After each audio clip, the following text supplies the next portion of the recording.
Well, I think Chris would agree with me and library staff across the state, which is the pay is terrible. The pay is absolutely terrible. When we were in, I only found out exactly how bad it was for everybody, including full-time staff, when we were in negotiations and I saw, a list of what people were being paid. And we had full-time staff being paid $38,000 a year before one penny was taken out of their check for taxes, health care, anything. 38, what is someone supposed to be able to afford with that?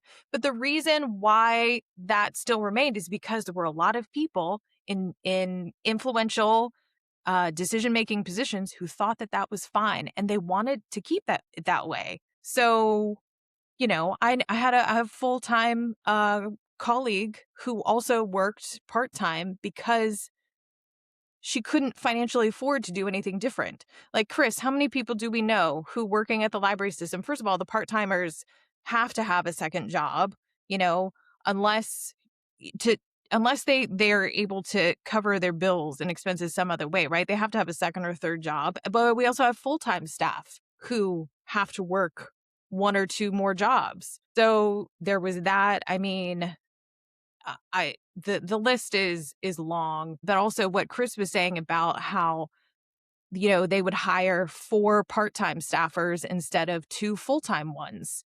That's what happened when I was hired. When I was hired at the Catonsville branch, they hired 4 part-timers instead of 2 full-time. Okay. And and it's not, if they had a full-time position open, I would have been like, "Yes. Yes. Can I have that one? Can I Right? do it?" Because, just like anyone else, I needed the money. Yeah. Yeah. Wow. Oh my gosh, Chris, Yeah. is that kind of the same thing that you all were dealing with as well? Yeah, and I think like a part of that too is like not only are they primarily hiring part-time, but like they'll hire someone with like their masters for part-time. And What? they're coming in thinking that they have a foot in the door, but they're never getting through that door. And I think there's certain staff where like they're maybe like you'll probably get full time like in the next year.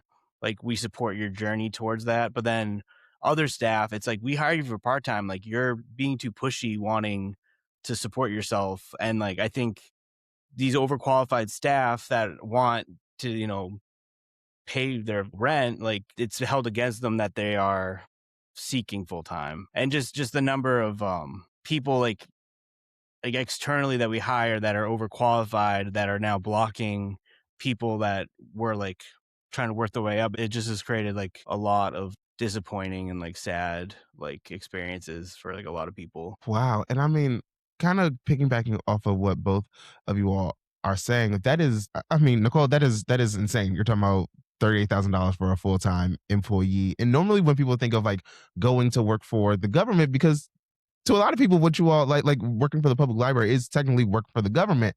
People look at those as like sustainable jobs that you can get into, support yourself, support your family, and be able to like pay for your at least essentials. But if they're cutting everyone to part time instead of full time, it really makes it so the government is kind of keeping you all in this state of like fight or flight to say like either I stay here and try to barely scrape by while doing other jobs, or I just have to leave. It's almost like how like Amazon creates a situation where it's like, look, you really, I'm going to keep you at the bare minimum so you don't even feel the need to like negotiate for yourself or even try the unionization fight, because you feel like, look, if I do it, I may be gone, or this is all that I'm going to get.